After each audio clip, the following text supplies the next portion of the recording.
Okay, let's get started. My name is Paul Newnham, and I am the Executive Director of the Sustainable Development Goal 2 Advocacy Hub. And it's my great pleasure to moderate this webinar on diverse proteins to mark the UNGA Sustainability Week. This is being organized by Sight and Life Foundation and the SDG2 Advocacy Hub. And through this webinar, we hope to shed some light on the role of diverse proteins in mitigating the dual climate challenges of climate change and malnutrition, with a focus on particularly low and middle income countries. I want to thank Sight and Life for the collaboration and the support and planning in bringing this together. Before we start, we're just going to have a few housekeeping rules. So we would love if participants, you can keep your audio and video disabled. We're going to use the chat, so feel free to go into the chat and just like Ali's already done, let us know, say hello.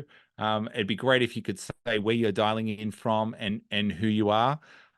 That would be great in there so we can get a feel and see who else is on the chat. So please feel free to do that. The webinar is going to be recorded and it's going to be made available on our respective websites and YouTube channels. Today's going to be an exciting conversation and we're going to hear from a variety of voices and perspectives. And we hope to accomplish a few objectives through this webinar. So the first one is to gain insights into the benefits and concerns around diversifying protein sources for people and planet. We also want to look at how do we showcase the opportunities with case studies of projects and innovations from low to middle income countries. We then also want to inspire collaboration to drive innovation, investment, and policy development in the alternate protein space. So we're going to start with a bit of intro and scene setting for the webinar. And then we're going to move into a panel discussion with speakers to help outline some of the challenges and opportunities. And following on from this, we're going to hear innovation pitches that are going to look at inspiring solutions. We're hoping that we're going to have some time for Q&A, time permitting. And in webinar, there is a Q&A button down the bottom that you can have a look at. That Q&A button, you can actually start asking questions as they come. We will try to get to as many of them as able. Some will be able to answer through people writing in answers there. Otherwise, we will try and speak to a few. And anything that's left over at the end, we'll make sure that we come back to people with some answers in putting out the recording for this. So definitely worth getting your questions in there. Obviously, the chat as well. It's great to see people dialing in from around the world. Please continue to introduce yourself. It's good to see people from Switzerland, from India, from Chicago. We've got a range from Germany, from the UK, from Indonesia, a really diverse. So we're covering a number of continents already, and so this is great to see. So please put in where you're dialing in from, and that would be great. So to get started, it's my pleasure to invite Kesso Gabrielle van Zuid-Vinkofer, the Director of Science at Sight and Life, to introduce our narrative around diverse proteins for low and middle income countries and why ensuring access to food that is healthy for both people and planet is an urgent and pressing challenge. Kessa, over to you. Thank you. Thank you so much, Paul. Hello, everyone. It's great to be here online with all of you. So I wanted to start off by sharing why it was important for us to do this webinar. And many of you are familiar, I suppose, with the statistics and the numbers, so I don't necessarily want to start with that. But what I'd like to draw our attention to today is the need for a new narrative on proteins, or rather diverse proteins. Because the alternative protein sector has seen a wave of innovation, and all of it fueled by substantial investments. But perhaps it has also brought some confusion, because on the one hand, there is this push in high-income countries to consume more plant-based protein. And on the other hand, we're seeing very clear evidence, as you can see on the right part of the screen. We see the exact opposite. We see a rising demand for animal protein. And on top of that, so while we're seeing all these incredible innovations in high-income country, we're also seeing new evidence coming out on the unaffordability of a planetary diet and the importance of animal source foods for certain populations. And so while the narrative for high-income countries is perhaps a bit more clear, there's a lot more uncertainty around low and middle income countries. And so how do you make sense of all of this? What is the narrative that needs to be understood, uncovered for LMIC? And we felt we needed a common understanding around these issues, and that would help us build a common framework of action. And our hope is that this webinar is a first step in this direction. Next slide, please. And so when we talk about the narrative, one element which is really important to understand are the two opposing protein transitions, also known as the protein consumption paradox. So in simple terms, the two opposing protein transitions refer to two different trends in what people eat as their main source of protein. So in LMIC, as incomes rise, as I mentioned earlier, people start eating more animal proteins like meat, eggs, and dairy because they can afford them. Now, in contrast, in high-income countries, we're shifting towards plant-based diets, both for health and environmental reasons. And these countries are at peak or even past peak meat consumption. And understanding this is important for several reasons. First of all, for nutrition, because from moving from a plant-based diet to one with more animal protein can actually help address micronutrient deficiencies that are commonly found in traditional plant-based diets in these regions. But if this transition isn't managed as well, it could also lead to what wealthier countries have experienced, health problems that come from eating too much animal protein. And then looking at the environment, we know that animal farming is resource heavy and can harm the environment. So encouraging LMICs to skip this step of increasing animal protein consumption could help protect the environment. But on the other hand, we really need to think about this very carefully. And then culture and affordability. Food is a big part of culture, and people have preferences based on tradition, on taste, and especially on what they can afford. So the promotion of plant-based protein in LMICs might not work if these proteins are too expensive, if they don't taste good, or if they don't fit with local food habits. And so although there is no better time than now than to focus on diverse protein, this shift really needs to be carefully evaluated. And so the question that drives us in this endeavor is, well, what is the true value of these sustainable proteins in terms of nutrition, in terms of planet, in terms of culture, but also in terms of affordability for low and middle income countries? And so what is the true value in terms of nutrition?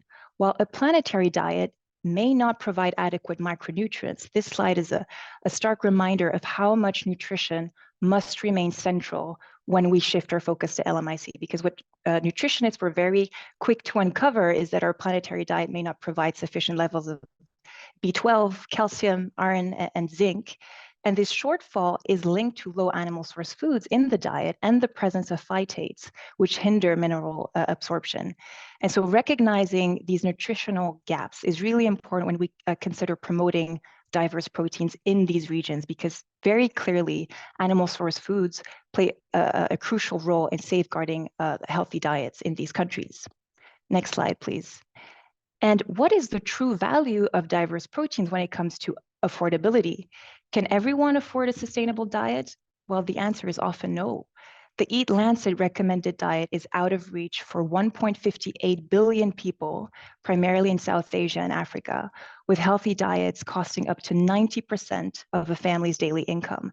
And so for many LMICs, sustainable protein sources are just not affordable.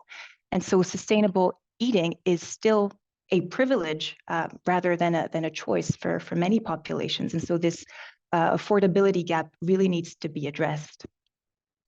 Next slide, please. And importantly, what are we talking about exactly? when we started to dive into the topic of sustainable proteins, we were quite confused, I have to say, because so many terms were being used interchangeably. We had novel protein, alternative protein, sustainable protein, substitute proteins. And so we paused and we worked to develop this infographic to better understand and recognize the various protein sources. And so this was our starting point for clarity. And the idea is not to put different types of proteins against each other, but it's really to acknowledge that they all have a role to play. And so, you could argue that each country could have its very own infographic. This can be tailored to culture, to affordability, and even to nutritional requirements. So this one is general and it provides more of a starting point. Next slide, please. And yes, and you will have noticed that we titled this webinar, Harnessing Diverse Proteins to Sustainably Nourish. Unlike the term alternative, which suggests a deviation maybe from the norm or a substitution, diverse implies a broad spectrum of options, like you see on this slide. We're not advocating for an either or between plant and animal proteins. Rather, we want to emphasize multiplicity and variety. We emphasize the need to protect nutrition through a diverse diet. And so throughout our discussions today, I would like to invite all of us to think of diversity rather than alternative, because really the potential for adopting diverse protein sources in LMICs is huge, with many local varieties that remain underutilized. And if they were fully integrated into local food systems, well, this could significantly increase food security, improve nutritional quality, and drive economic development in many LMIC. Next slide, please. And if you would like to find out more about this narrative for diverse proteins in LMIC, I invite you to have a look at our latest supplement entitled Nourishing 9 Billion People by 2050, the Role of Alternative Proteins in LMIC. And this is our initial holistic effort, I should say, to provide a 360-degree exploration of the real value of diverse proteins and what they could offer to LMIC. And it consists of 9 articles, which touch upon various perspectives, including but not limited to nutrition, business and technology, the environment, and consumer demand and behavior. And it's open access. And next slide, please. And finally, a very quick word on Sight and Life. So we at Sight and Life focus on scientific solutions that can feed a scalable business model. So we ask questions like, well, do we have enough evidence in the true value of diverse proteins for LMIC? Are there remaining gaps to be filled, especially when we talk about protein quality, digestibility, and bioavailability? Are there models out there that already work? What can we learn from them? And can they be replicated? And so you will hear today of several models that are successful. And finally, how can we scale these business models with partners to achieve widespread population impact? So thank you, and please stay with us until the end of this webinar. Drop comments and questions in the chat, and we look forward to engaging with you on this new narrative of diverse proteins in LMIC. Thank you so much, and over to you, Paul. Perfect. Thank you, Keso, for that insightful introduction and the encouragement to really think about diverse proteins as a new term. Congratulations on the launch also of this supplement in current development in nutrition. That QR code, and we'll put the link into the webinar chat if you want to have a look at that as well. So we're going to delve into the heart of our conversation now and our discussion with our esteemed panelists. We're privileged to have with us 4 distinguished speakers in their respective fields who are going to shed light on various dimensions of this complex issue. So I'm going to ask the panelists to turn on their cameras as I start with some introductions before we start into the conversation. So first we have Dr. Alan Hernandez Alvarez, who is a lecturer in nutrition and global health at the University of Leeds in the UK. He has an extensive knowledge in food science and emerging sources of protein. So Alan, it's great to have you with us today. Welcome. Thank you very much for having me. Thank you, Dr. Ellen. We have also with us Dr. Beatrice Ekesa, a senior scientist in nutrition at the Alliance of Biodiversity International and CIAT, part of the CGIAR. She brings with her many years of expertise in agri-food systems and their linkages to dietary diversity and better nutrition outcomes. Beatrice, welcome and thank you for joining us. Thank you so much.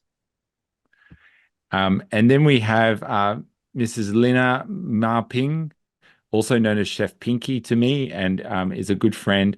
And she's worked in numerous establishments around South Africa and the Caribbean, bringing together her expertise as a chef and innovative food solutions. Chef Pinky, we're really great to have you here on the panel. Welcome. Thank you. And then we have Mrs. Betty Kabara, the director of the food initiative at the Rockefeller Foundation. She spearheads transformative efforts in school feeding programs, drives investments, and fosters innovations, particularly integrating biofortified beans and climate resilient crops. Betty, it's so great to have you with us. Thank you for joining us today. All right. Thanks so much, Paul.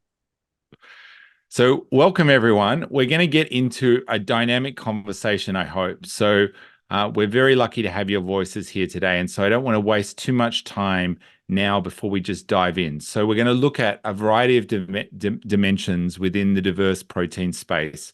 We're going to talk about nutrition, research, sourcing, farming, cooking, and much more.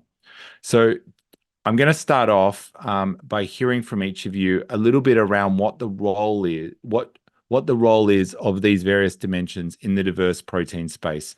So Alan, I'd like to start with you, looking at the role of nutrition. What role does protein quality and bioavailability play in meeting the nutritional needs of populations in these regions, especially considering plant-based protein sources? Over to you, Alan.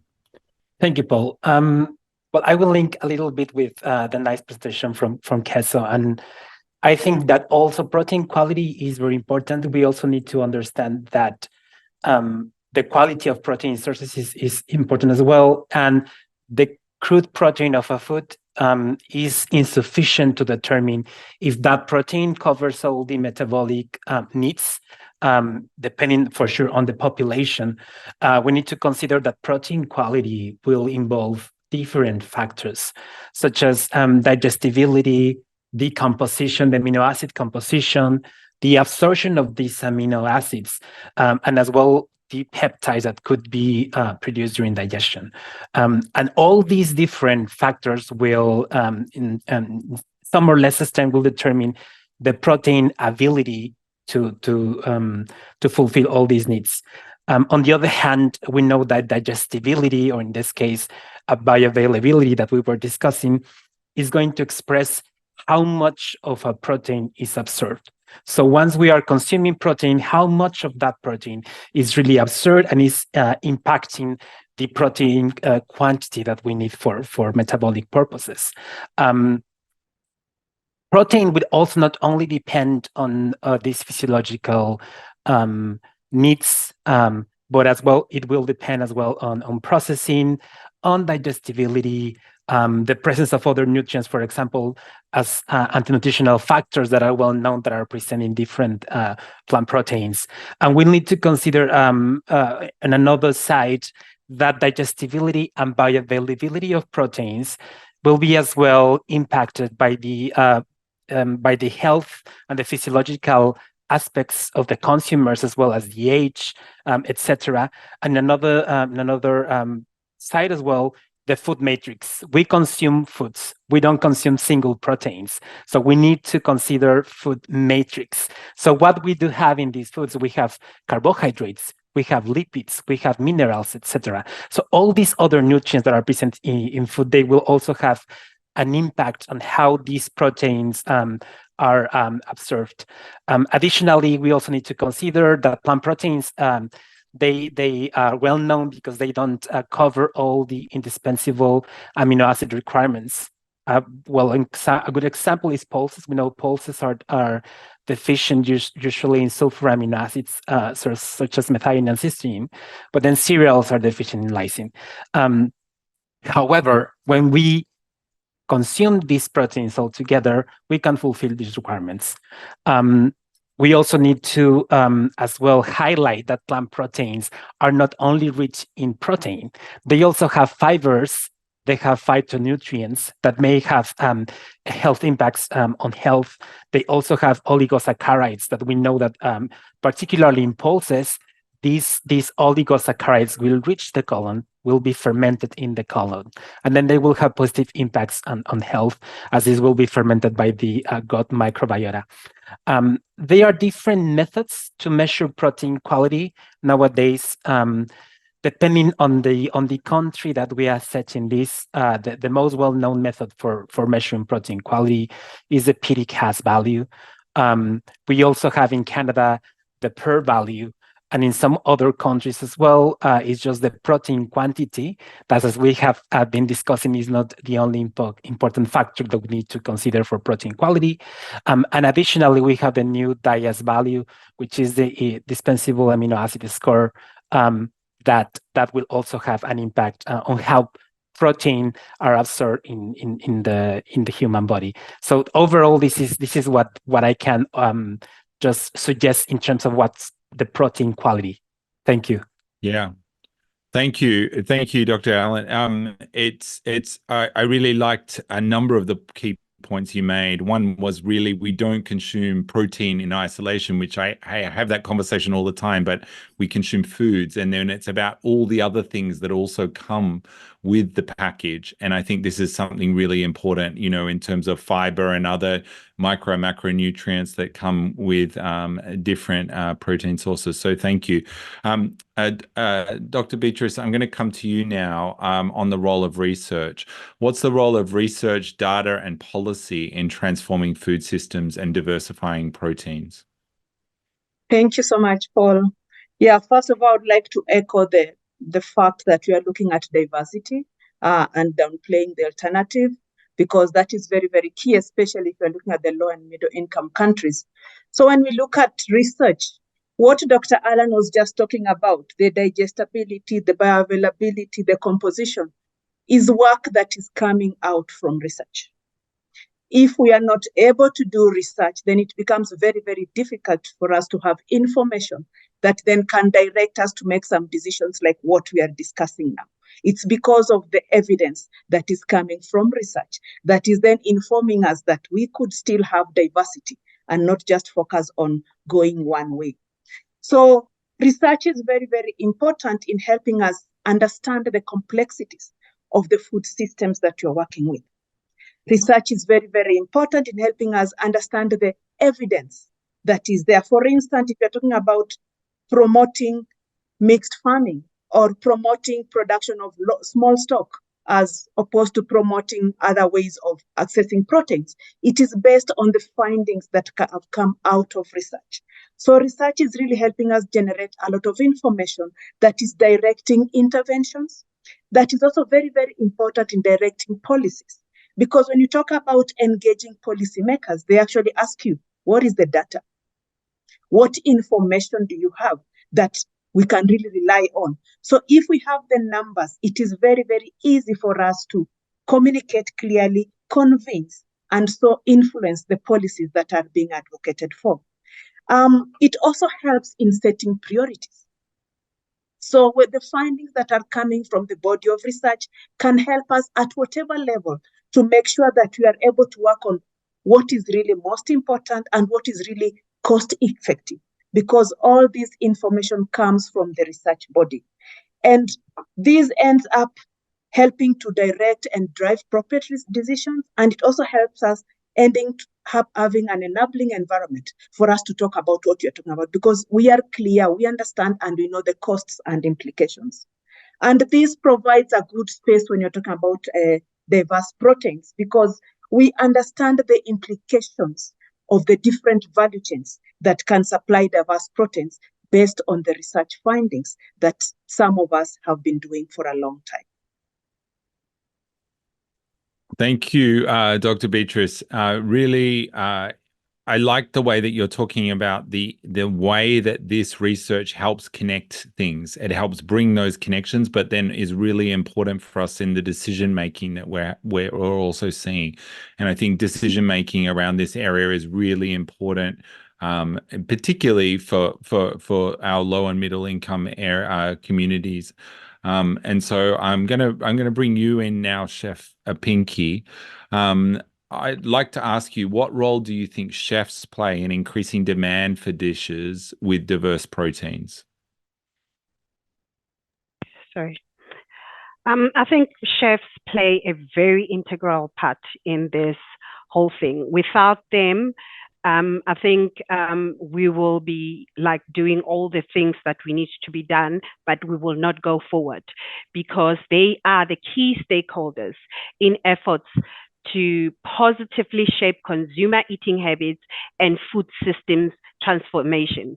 So they are playing a very, very, very important role.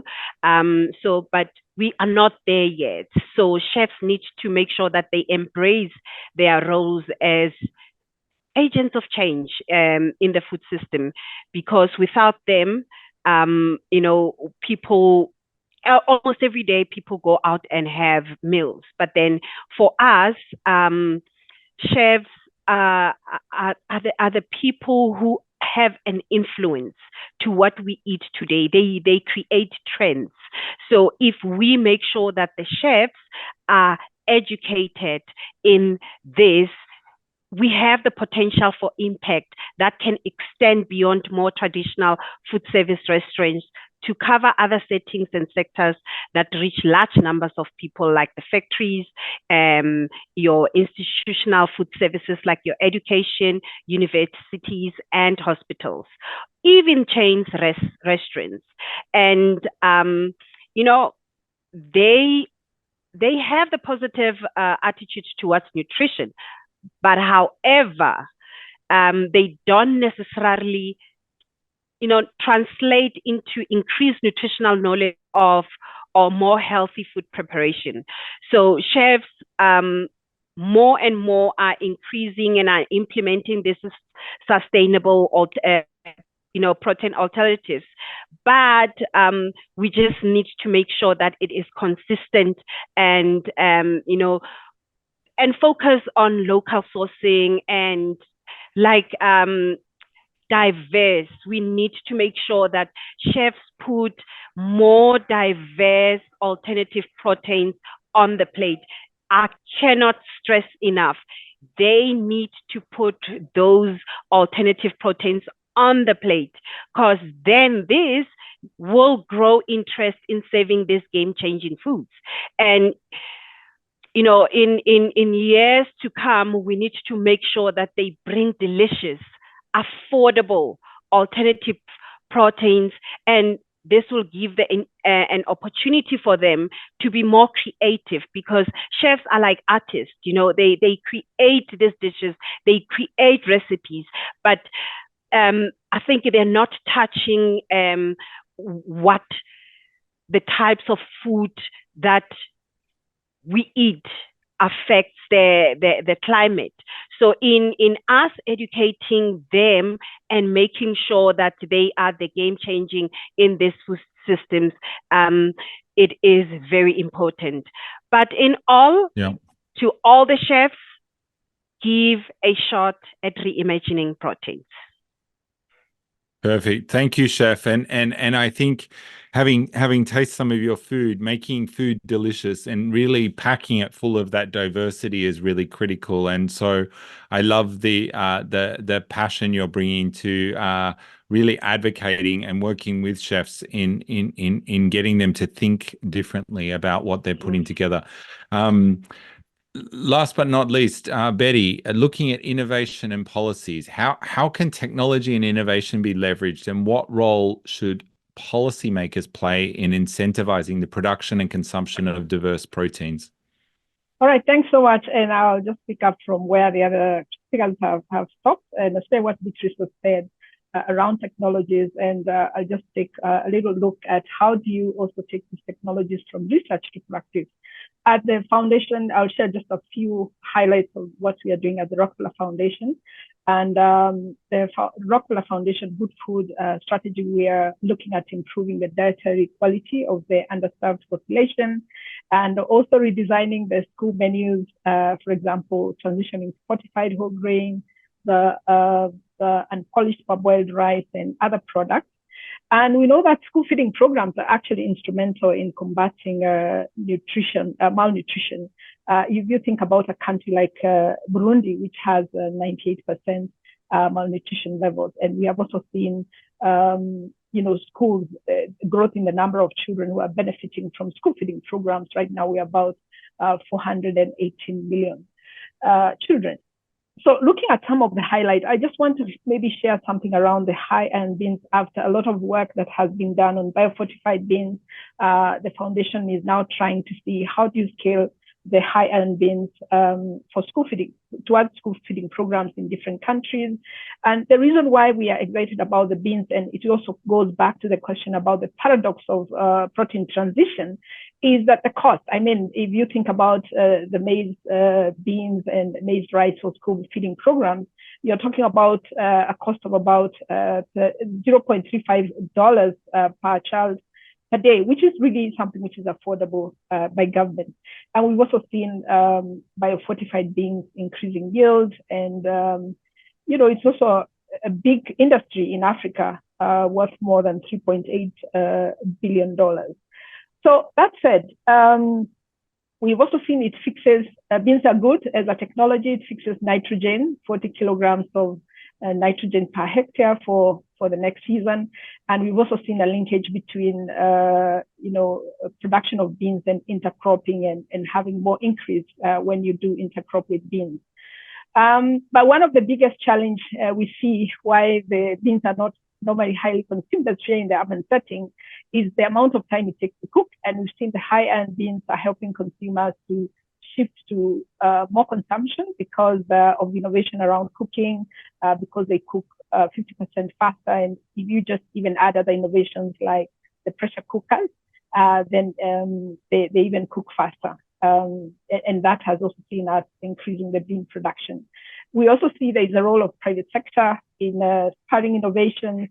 For example, some of the work that we have done with the Good Food Innovation Fund. I'll just highlight two interesting companies, the Smart Logistics that is also innovating on the bean product by producing hydrated beans, bean nodules, and instant pre-cooked bean flour is also another product. And in countries like Rwanda, we've seen one company called Farm Fresh that is actually doing the high-end beans and pre-cooking. And the interesting is that they are benefiting from the carbon market. We also have innovation around the use of pelagic fish for school feeding programs. And I know the World Food Program has also talked about, has really encouraged consumption of pelagic fish. A child, if you just give a child 15 to 30 grams of dried pelagic fish, then they almost have their daily diet requirements for micronutrients. And to your final question, Paul, about policies, what are some of those policies that can incentivize production and consumption of diverse protein? I want just to give an example. A lot of countries are subsidizing whether it's organic fertilizer and seed, but mostly they only do maize and maize and other crops, but hardly do we ever see a legume subsidy. And we know countries like Malawi have tried the subsidy, and they actually a subsidy for legume, and the results were very interesting. That the legume seed increased, the planted area actually increased by about 20%, and also contributed to household outcomes in improved nutrition. So there could be a number of options, not just the subsidy, but also procurement for diverse proteins. We can encourage government, especially the ones who are doing the school feeding program, to include protein in their sourcing. Thank you. I I hope I have answered your question. That's great. No, thanks, Yeah. Betty. And Yeah. I could listen to you all day giving these exciting examples and some of these companies and these different approaches. And I think this diversity is what we're talking about. So it's great to get practical and to see those examples. So let's talk a little bit more about how all these elements come together and really do how we can work collaboratively and create that complementarity. So it'd be great for each of you to share a bit more on your expertise and knowledge on the opportunities we have to move this forward. So Dr. Beatrice, how do you envision the promotion of diverse proteins contributing to environmental sustainability and public health outcomes, especially in low to middle income countries? No, thank you so much, Paul. And just to respond to that, listening to what Betty and Pinky and Alan have just talked about, it is about looking at research interventions, not just as research interventions, but as research and development interventions. And here, for instance, if I look at the low and middle income countries, it is coming up with innovations or interventions that are managed and implemented by complementary teams. So if you're looking at a community within, for instance, East Africa or West Africa, looking at interventions that support integrated farming and mixed farming systems. So that as researchers study on how these systems influence food access and consumption, we are also able to enable the communities to access both animal source food, and here I'm looking at the small stock, things that are easy to manage, to be managed by smallholder households. So small stock, ruminants, and the mixed production systems, the growing of legumes and other staples that we have. If we do this, then it becomes easy for the households to actually sustainably have access to a diverse source of protein. So they can decide this once or twice in a week, I can access an animal source protein. 3 times in a week, maybe I can access beans or I can access something else. So it enables households to have access to diverse sources. And what this does is that Betty mentioned the recycling of the nutrients. The beans fix the soil, the soil then supports other crop production.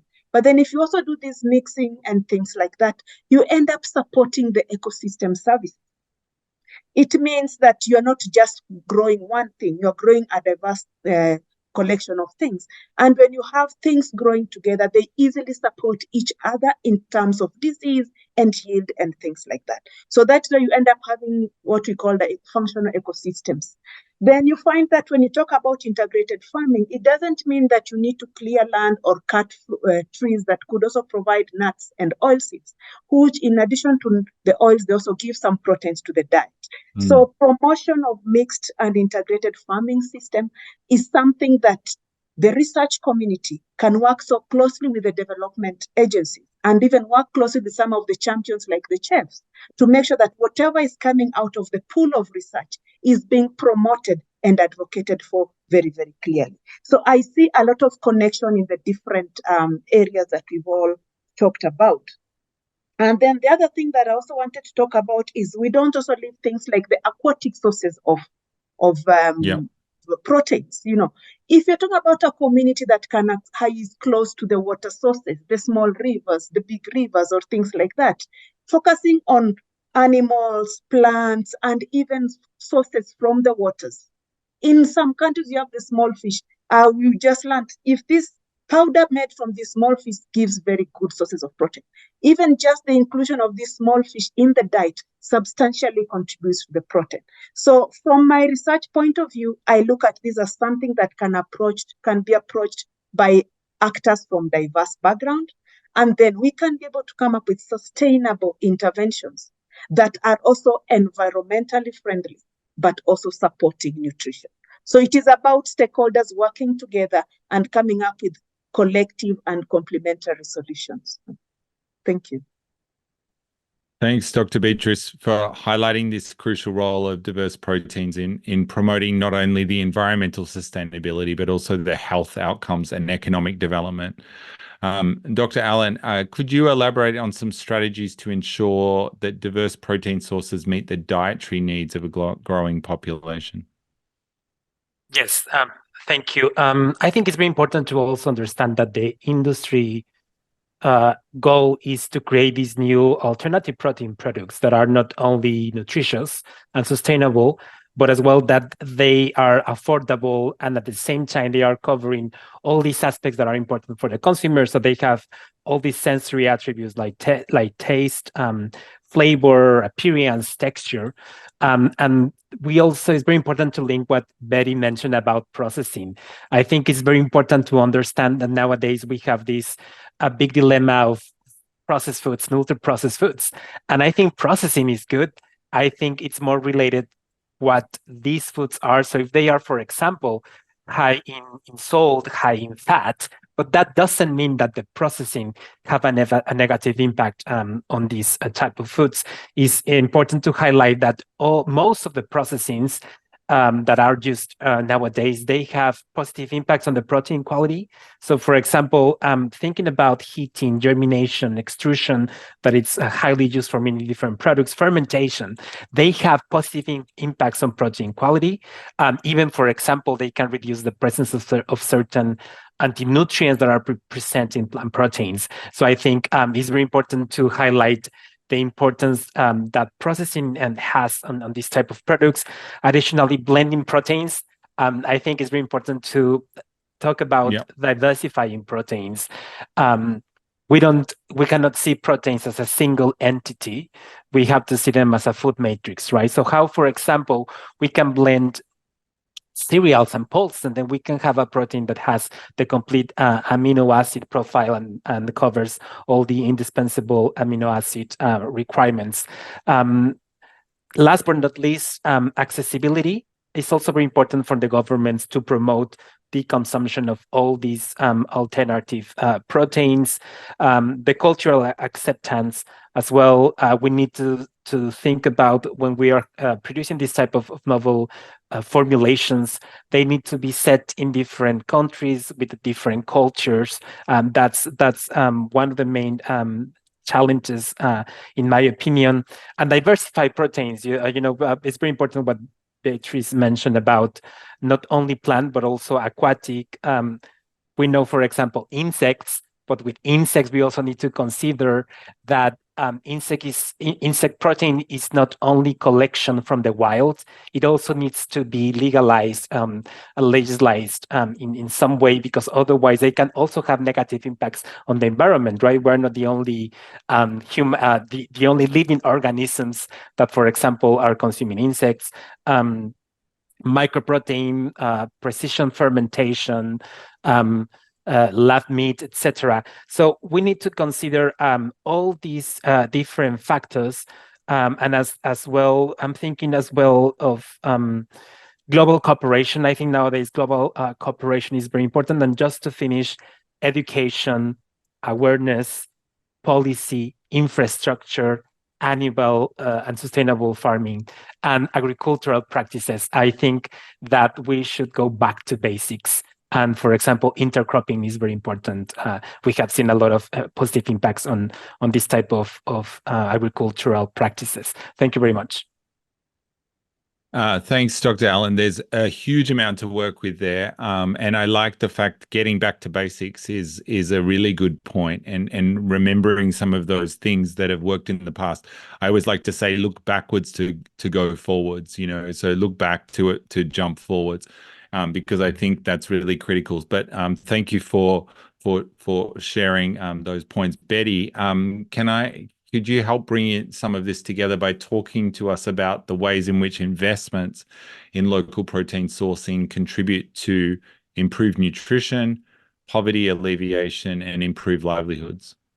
Yeah, thanks so much, Paul, for that good question. And I want to start by highlighting that, because this figure is known by almost all of us, that the Africa food import bill is actually about 35 billion a year. And, we know that much of these products which are actually imported, they can also be produced locally to create jobs and income for the young people and also the smallholder farmers. And there are many, many other opportunities, like just back to my example on school feeding. The global annual investment on school feeding programs is about 48 billion. Like, it's just a huge number.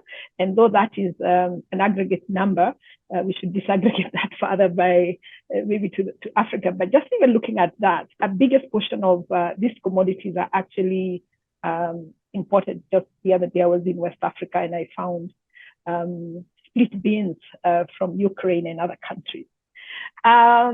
So what do we need to do so that, and the reason then you ask yourself, why is it that we quite importing the things we can even produce here? One of the big challenges, of course, in local sourcing is unstructured farming systems that we have in Africa. But I'll just highlight maybe two examples of how we can support protein sourcing. And my first example is on how you can use supportive policies. For example, in Brazil is one country that has really figured they have what they call the Brazilian Food Procurement Program. And they are feeding more than 40 million learners every day.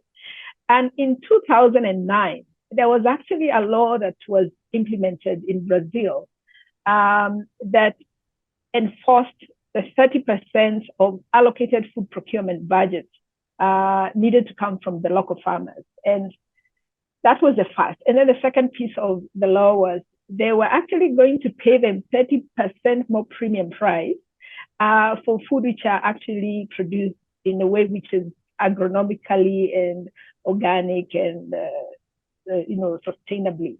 And I think Brazil for us presents a very, very good case where we begin to appreciate our local farmers, and especially the school feeding programs where you can actually have what you call the homegrown school feeding programs, so that the menu is diverse. I mean, why do I have to eat rice? Why do children have to eat rice and beans in a place in Eastern Kenya where rice doesn't grow? Is there any reason why the kids cannot eat sorghum and beans? And we are already trying this. So I think my first point is around regulation. And to your second part, where you ask how that is contributing to nutrition and livelihood. So back to the case of Brazil, I think an impact evaluation that was done in 2022, it showed that that procurement system actually led to an increase of about 13% increase in farmers' income.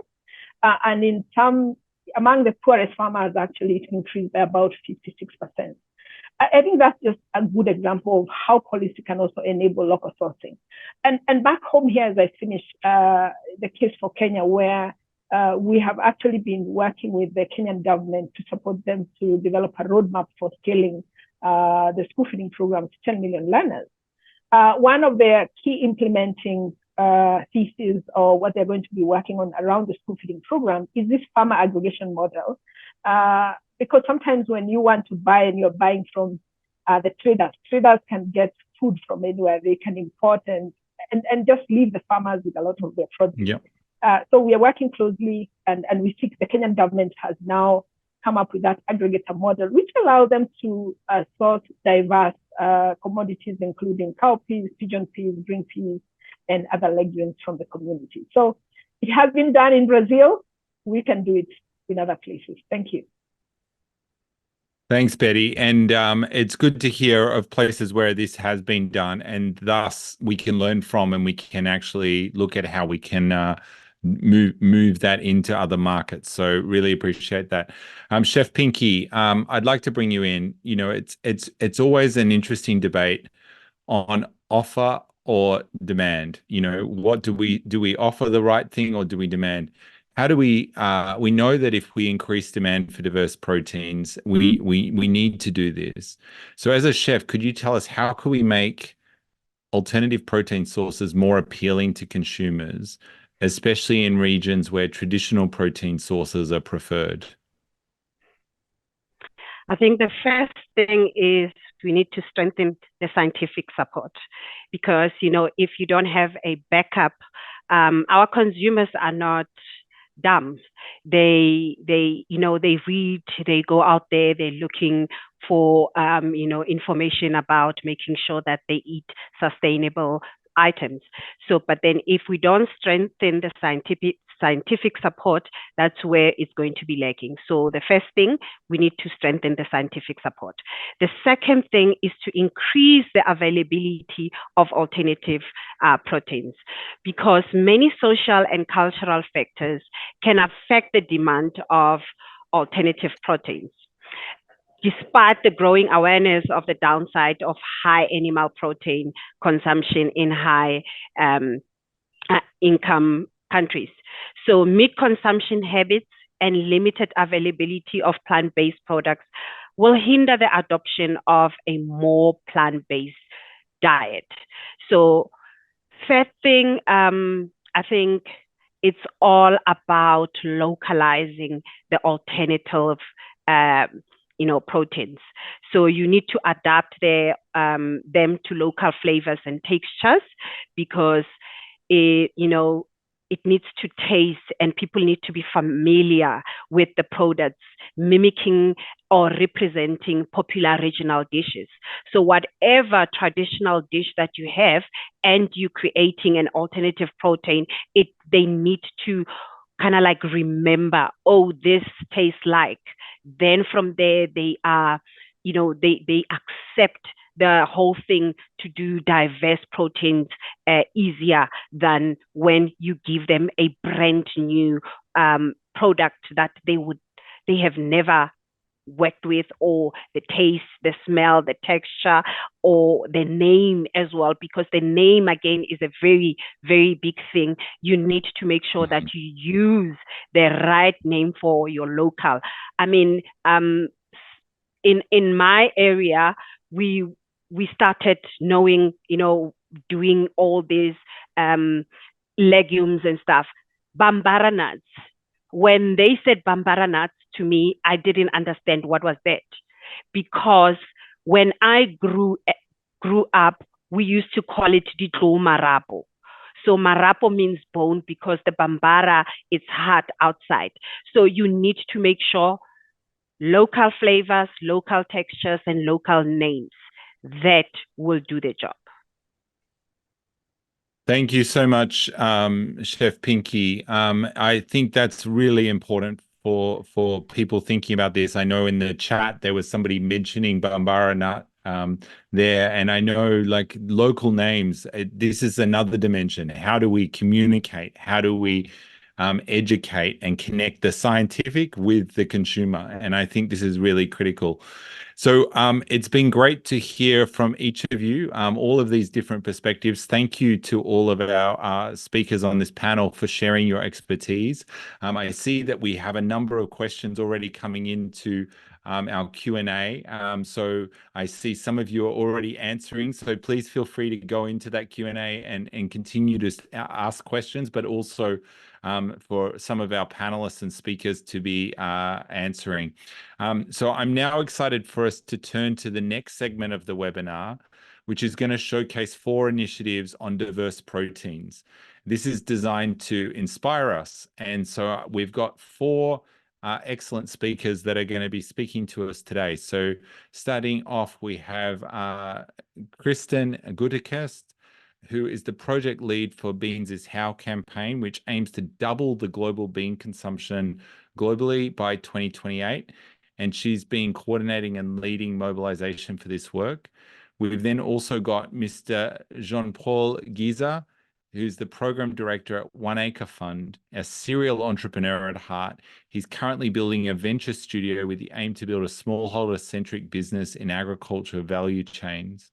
We also have Talish Hybers, who is the founder of InsectiPro. Her vision is to transform food systems across Africa, driven by a passion to create flair, circular, and sustainable local food value chains. And we also have Dr. Grant Gordon, who is the CEO and founder of Essential and has 15 years of experience developing new innovations in LMICs. So we're going to go through in quick succession. So Kristen, over to you. Thanks so much, Paul. Hi, everyone. As Paul mentioned, Beans is How is an ambitious campaign mobilized by the SDG2 Advocacy Hub to double global bean consumption by 2028. And we're an inclusive campaign which convenes and connects stakeholders from across all backgrounds to catalyze action towards this mission. So as such, we are inclusive of peas, lentils, and other pulses and legumes. And why now? We are living in a time with multiple intersecting challenges, and that can mean that it's fairly overwhelming to know how you can play a part to advocate for, contribute to a better future, while the urgency is extremely high.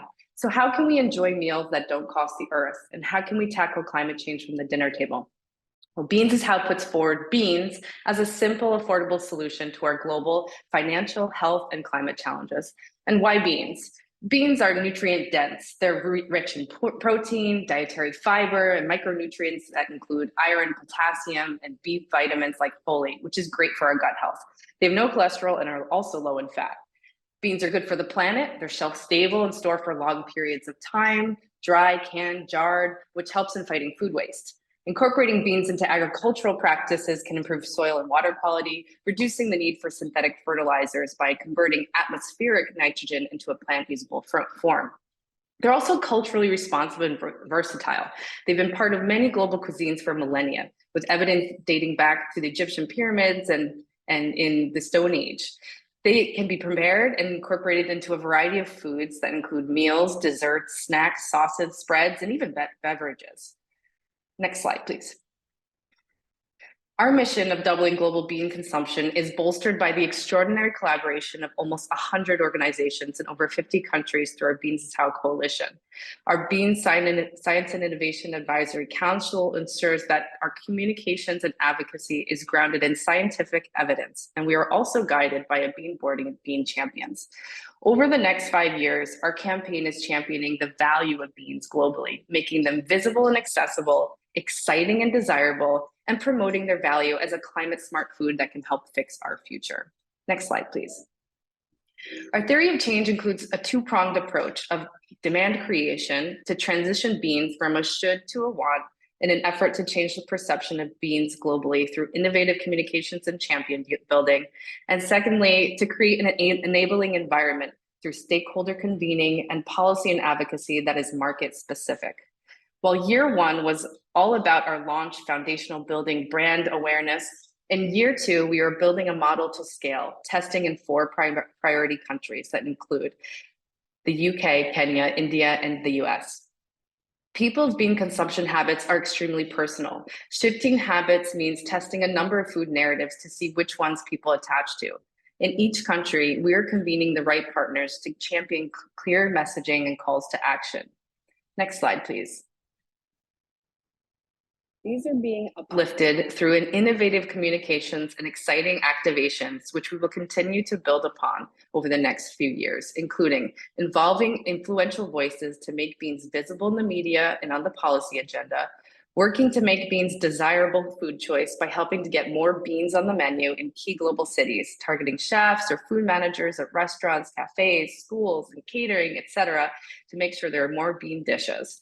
Simultaneously, we are profiling chefs as champions and culinary artists, sharing recipes, cooking tips, and inviting them to stand beside us at events and activations to share their ethos and strategy for increasing pulses in menus. We're also collaborating with the private sector to integrate beans as a solution for employee wellness, organizational sustainability priorities, to innovate a new food product, to promote beans to the public, to help us track progress, etc. And finally, we're collaborating around policy and advocacy. So how can you get involved? Next slide, please. Please help us spread bean inspiration. Join us in putting beans on the menu and help us get more beans in the garden and on the agenda. Thank you so much. Thank you, Kristen.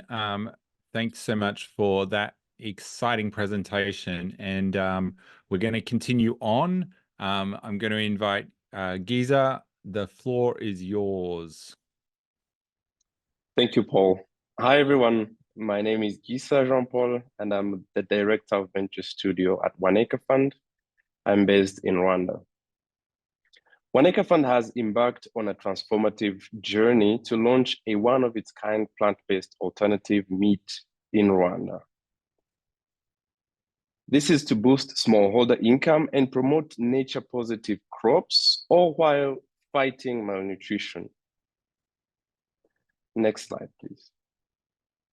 As you know, there is a growing demand for meat in Africa as a source of protein, taste, and also as a luxury good. But most rural households are not able to afford meat whenever they want to. This opportunity is to offer to these households an alternative to meat that is delicious, affordable, and shelf-stable. We'd never tell smallholders not to eat meat. People sometimes critique this project as is telling rural households not to eat meat. I always say that it seeks to crowd in sustainable protein, but we never tell smallholders not to eat animal food. In fact, this helps to meet protein demand affordably. Not only we will be able to meet demands for growing protein, but also will promote more nature-positive and climate-resilience crops. This opportunity will offer thousands of smallholders farmers another alternative of source of income through growing and supplying the production. Next slide, please. One Acre Fund is a social enterprise that has been serving millions of farmers in developing countries with tools and finances to become more prosperous. We are leveraging our network in building and growing the market, but also building the venture that we aggregate from farmers we serve, produce and work with micro retailers to distribute the final product to consumers. Through the same network of growers, we'll be able to introduce nature-positive crops, produce and provide inputs and technique and credit in order to facilitate the transition and the adoption.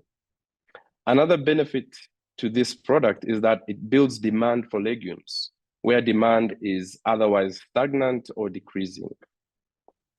Some people say just encourage farmers to eat more healthy legumes, but the counter argument is that we encourage legume consumption, but this TVP is another food in the pantry that is nutritious and from nature-positive crops with more demand and growth potential. Next slide. As I mentioned, we are looking for nature-positive crops, meaning nitrogen-fixing regenerative crops. These crops have high likelihood of success in our countries of operation, specifically where I am working now in Rwanda. We are also talking about proven crops like yellow beans and soybean. And in the long term, we are looking about a broad combination, including cover crops, seeds, and other in order to make an affordable product. Affordability is super important to make our alternative solution accessible to all. Next slide, please. All of it could not have happened without a unique partnership between One Acre Fund, a venture builder, MVU, and a food tech expert, Wageningen University, to make an ambition happen. Currently, we're seeing a huge potential and are seeking to secure grant funding to move us forward. Thank you.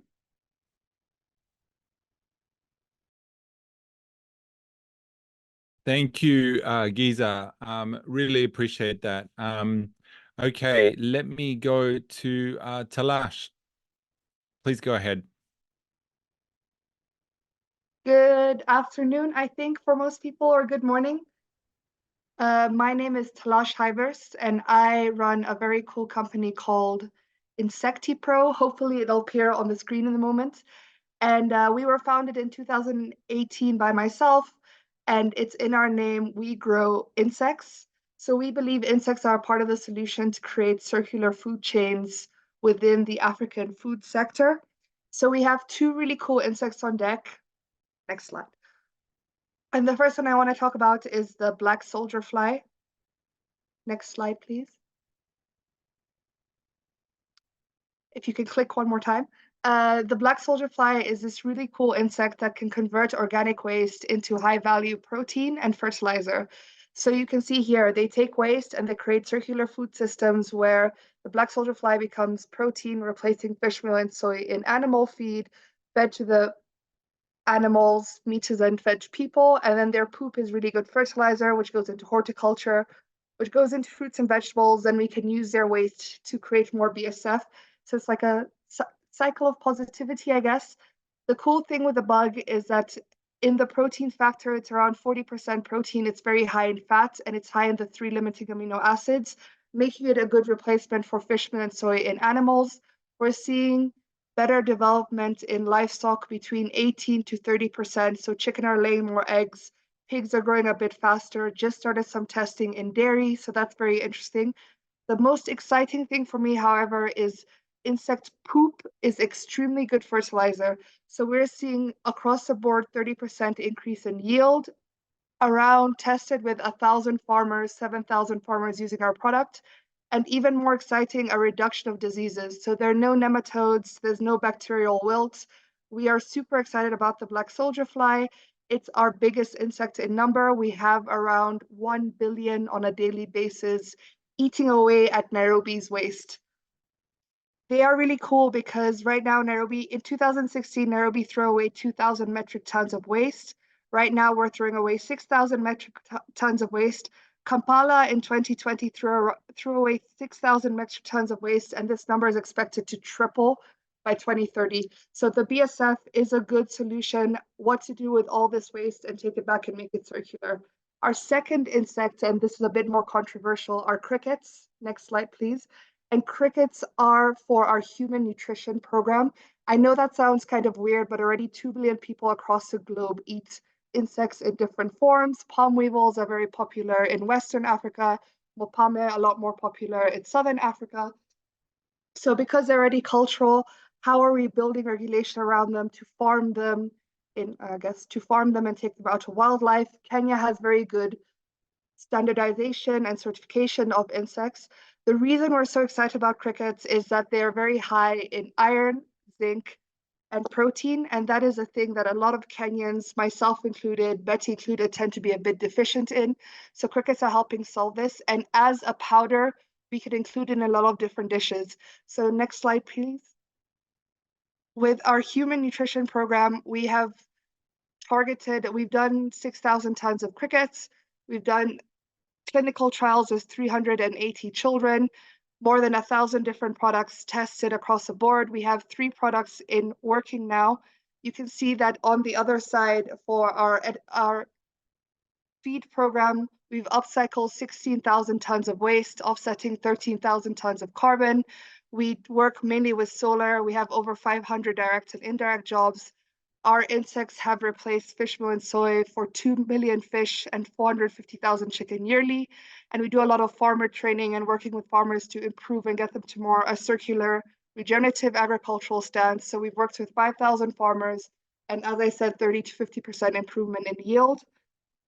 Next slide, please. If you look at the market for black soldier fly, it is expected to reach $3 billion by 2030.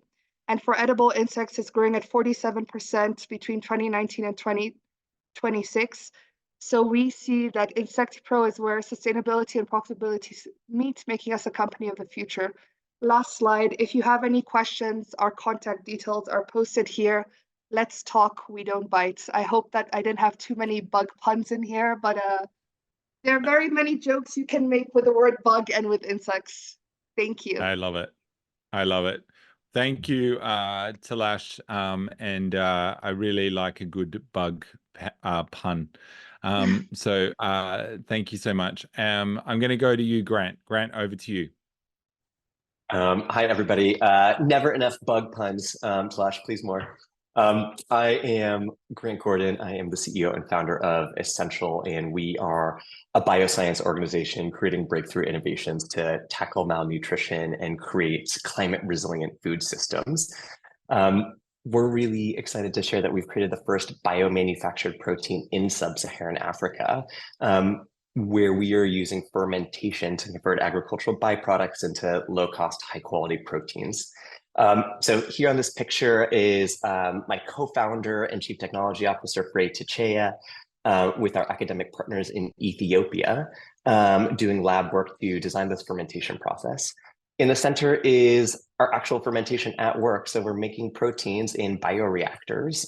This is a glass one, but you can think of these much like you would think of a brewery or a dairy pasteurizer as a place to make proteins. And at the left side is our dried proteins coming out of our process. So why, if you go to the next slide, we'll tell you why are we excited about fermentation at all. And there's a few reasons that we decided on this as a strategy to tackle the problems that we care about. The first and most important is we think of fermentation and biomanufacturing as a climate adaptation strategy for low and middle income countries. And this is because the unique magic of fermentation is that you can run these processes 365 days a year, 24 hours a day, irrespective of what's going on in the climate. Given the correlated risks posed to traditional agricultural and livestock in sub-Saharan Africa and across many LMICs, we think it's really important to diversify food production mechanisms, and fermentation provides a really good path to do so. There are also mitigation benefits. We are taking ag byproduct that would otherwise go wasted, and so there we're avoiding the carbon sinks associated with that. And lastly, we think that this is a great way to get to low-cost proteins. We're aiming to make a protein cost competitive with soy with incredible amino acid profiles that are bioavailable. A last note here that came up in the conversation is we also think that fermentation is particularly promising because of for consumer adoption. So we've done a good amount of consumer research, and everybody in Kenya and in most of these regions is really familiar with fermentation, right? It's a millennia-old process, and many products are still made and fermented. And so when we talk about it, there's kind of less of a strangeness to what we're doing, and so less of a demand to change consumer behavior. Last thing I'll say about fermentation that helped me think about it is there's a great Rethink X report that maybe some of you saw that basically said, about 10,000 years ago, human beings figured out how to domesticate plants and animals to civilization's very great success. We're just at the forefront of figuring out how to domesticate microbes, hopefully to civilization's great success. We're both pushing forward and leveraging that scientific frontier to tackle these problems. We started 2.5 years ago. We are currently building a pilot plant in Nairobi where we are scaling our fermentation process, consistently making proteins and integrating them into both commercial products as well as school feeding programs and UN humanitarian assistance. We've got our eyes on scale. And so within a few years, our goal is to build commercial scale biomanufacturing capacity. And from some of the back of the envelope modeling that we've done, we'll be making about 3.75 million kgs of protein, which from a malnutrition perspective can reduce the gap for about just under 3.5 million under 5 children a year at a cost of about $2.50. That's a production capacity constraint, but gives you a directional sense of the impact that we're really focused on. If you go to the next slide, our North Star at Essential is delivering cost-effective impact at scale. We know we can't do this alone, and so we are also working to catalyze impact beyond just our direct operations. And to give you a sense of some of the things that we've been doing, we worked with folks leading the innovation pillar at COP28 to integrate biomanufacturing as a climate adaptation strategy. We've been working with many of the development finance institutions and a set of foundations to shape their strategy on how to think about climate adaptation and biomanufacturing. And we've got together a group of players to start designing an advanced market commitment that would crowd in billions of dollars to support biomanufacturing as a food security strategy for LMICs. And these are some of the things that we're doing, but we really care about both tackling the problem directly and then catalyzing impact beyond our walls. So we are always looking to expand our partnerships. Would love to hear from you. And please come and visit our pilot plant in Nairobi. Thank you so much. Thank you, Grant, and really appreciate your presentation and all that you put on the table there. Thank you to all of the different pitches. It was really great to have these exciting pitches, and it's inspiring to see the initiatives and the diversity, I guess, of what is possible and how that potentially can go to scale. we are seeing lots of questions in the Q&A and also in the chat, and we're trying to answer them as we go. Some of them are really big questions. They're great questions. And so really appreciate those questions. We will also take those questions. We'll put them up into the summary of the event as well. But I do see one there from Sophia that was asked, and I think Betty, you were going to jump in. I don't know whether you can answer live. We've got a short minute or two before we're going to go on, but the question was, how do we incentivize food industry giants to develop and market diverse proteins that prioritize nutritional quality and health over profitability and palatability? Betty, are you there? Are you able to jump in and give a quick response? Yeah, so maybe I can attempt. I'm not sure that I have the right answer, but I'll try. And I know for the food giants, as much as we think, they care for profits. So, and even in some cases, I'll tell you what we have done is you have to assure them that they can get a market. Sometimes, of course, they do the market activation themselves, but I want to give you a very good example of where we have also partnered with the Capwell, is the manufacturer of flour, and with support from the Fortified Whole Grain Alliance, they have now come up with a fortified whole meal that is now, going to the market. So, but there has to be also a lot of analysis, and organizations like us can do the support that is required in terms of research that is required. We started by saying that a lot of research is required before you can even get to commercialize this product. So it can be done, but at the end of the day, there has to be a profit for the business. These are not, they're not charitable organizations. We need to make a package or a product that also is profitable for them. But there are many ways of supporting them, as I've said. Yeah, thanks.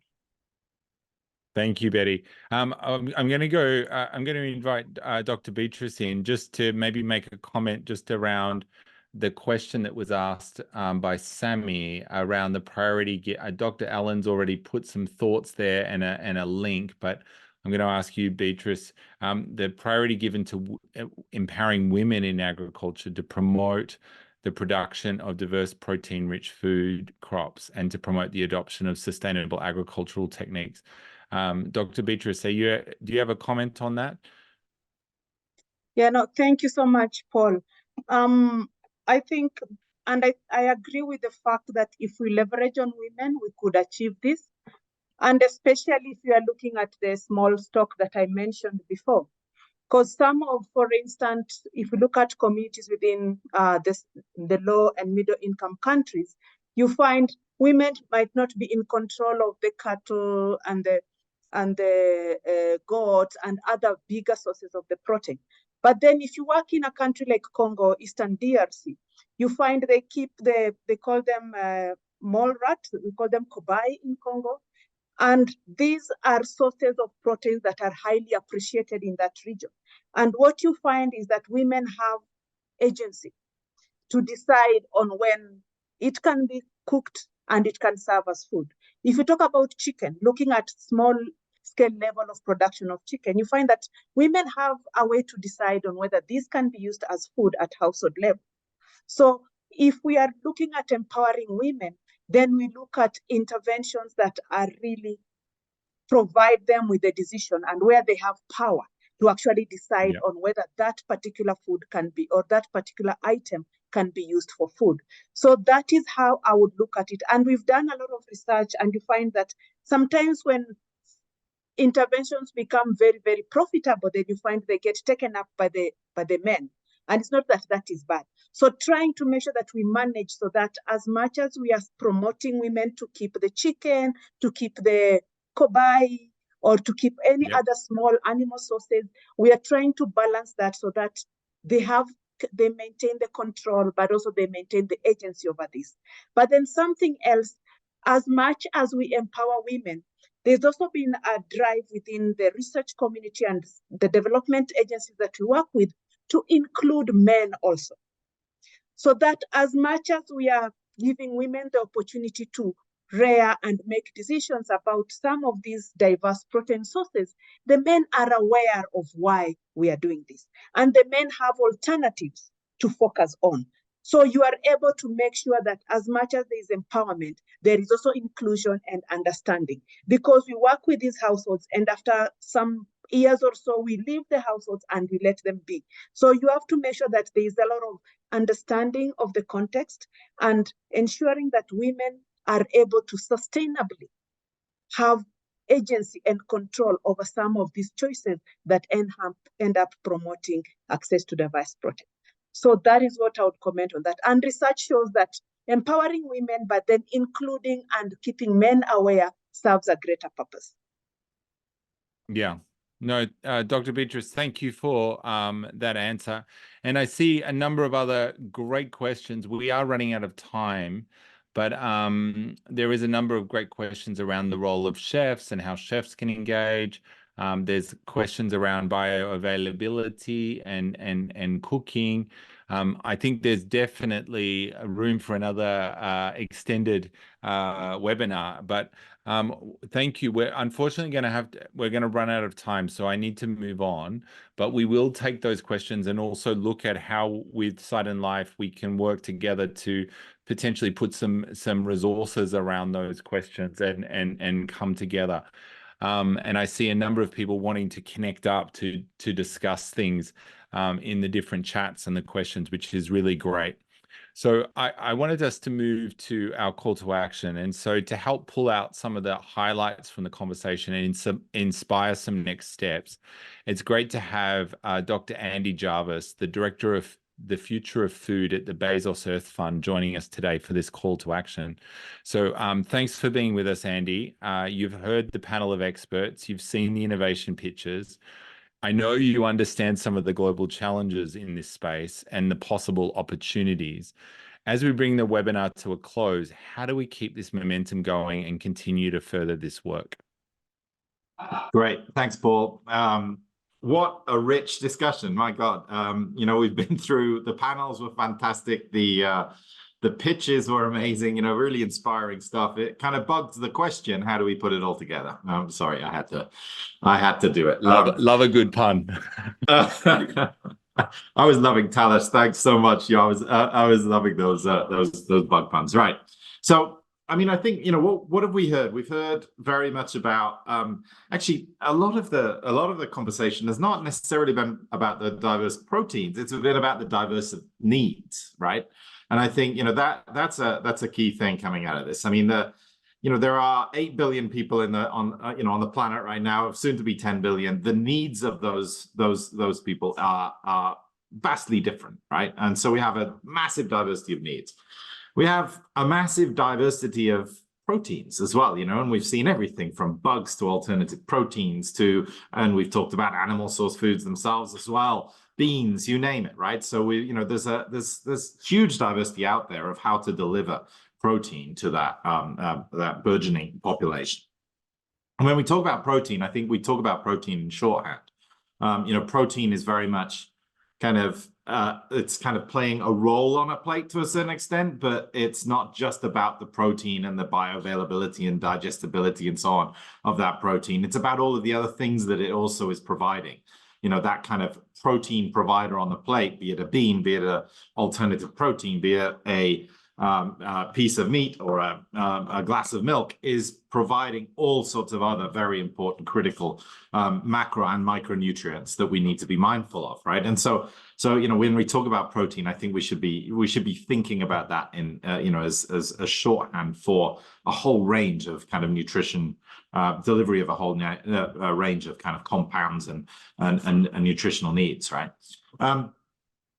So you know, that's kind of the general framing. I always kind of think about this issue of kind of, we have these like three worlds. If we look at a very macro level, you know, and at the Earth Fund, I guess, you know, we're looking at kind of planetary level sustainability primarily, but, you know, we have these three worlds. We have kind of this world of overconsumption of especially animal source foods, which is not great for the planet, not great for people. We have a world of incredible dynamic and trend change, especially in emerging economies. And it's this kind of, you know, this trajectory where more disposable income development basically delivers more demand for animal source products. So we're seeing, in certain, parts of the world, we have huge dynamics of increasing demand, and then we have underconsumption, where basically, where the ability to provide an egg, a glass of milk, small amount of meat actually has tremendous nutritional benefits for people who have deficiencies on a number of fronts, and animal source foods provides critical nutrition for that. So you have those three worlds, right? And we can, you can think about that at country level. You can think about, so we can overgeneralize, and you say the global north overconsumes, the global south, LMICs, underconsume, and, there's emerging economies in the middle. We can, but you can apply that same kind of three worlds to also a country, within a country, within any country, even in the global north, even in, the global south, you have overconsumption, you have trending upwards, and you have underconsumption. It applies on a city. It probably even applies in a schoolroom, right? So I think, that the word of the day is not actually protein, it's diversity, I think. Diversity of needs and diversity of solutions, right? So when we think about, I'm going to get to the call to action. I'm working up to it. I think, when I think about diversity, I often think about ecosystems, as the ultimate example of how diversity works. And in diverse ecosystems, what you have is multiple species, be it everything from funguses, fungal networks, to microbes, to plants, through to animals, insects, etc. And every single species in there is playing a role,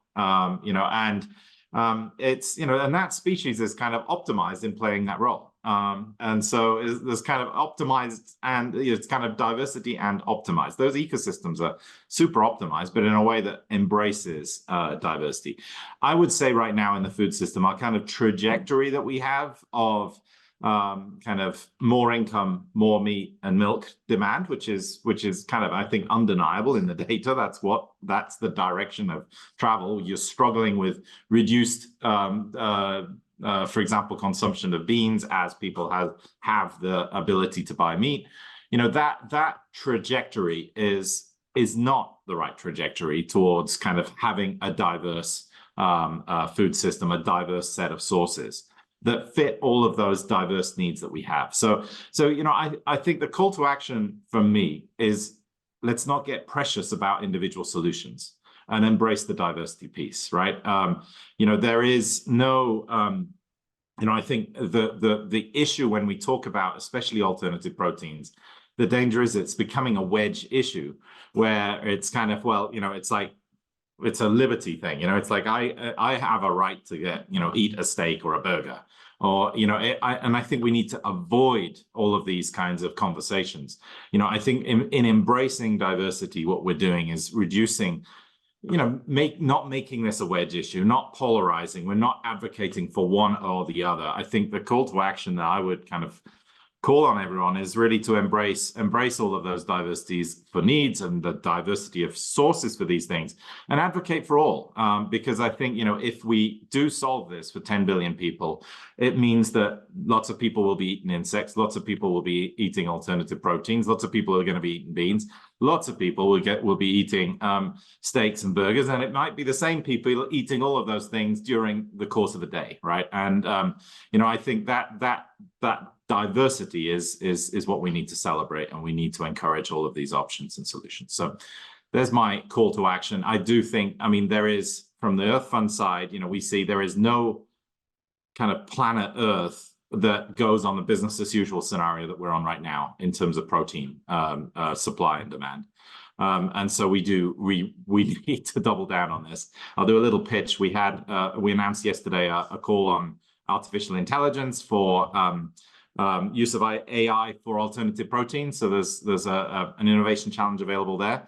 Would love to hear some of the people on this call. If you have great ideas on that, please do apply. We're looking at that. That's for alternative proteins as one solution, as well as encouraging all of the other things. So thanks a lot. Thank you so much, Andy, for that summary. And I think what you've said there is we need to be really open, and we need to really embrace diversity. And I think this is challenging because we're often looking for those winners, but it's really important that there's going to be a multitude of solutions. And I think I put, for one, think that's exciting for the palate. It's exciting for our world. And it enables a lot of innovation. So thank you for joining us. It's great to have everyone with us for this conversation. I think it has been very dynamic. Thank you to the Site and Life team for the hard work prepping the event, and to the team at the SDG2 Advocacy Hub for supporting and working there. Thank you to all the amazing speakers for your inputs and time, and the audience. Also, thank you for the questions, engaging, and showing up and amplifying. We're going to make the recording available online, and we'll share it through our various channels. If you enjoyed this and you would like to see more of these kinds of conversations, please reach out to either organization. Our details are there. We would love to see what other conversations we could bring together in this space. So thank you, everyone, and really appreciate you all being here. And remember, it's a diversity of solutions as we go forward, looking particularly at this protein space. Thank you very much.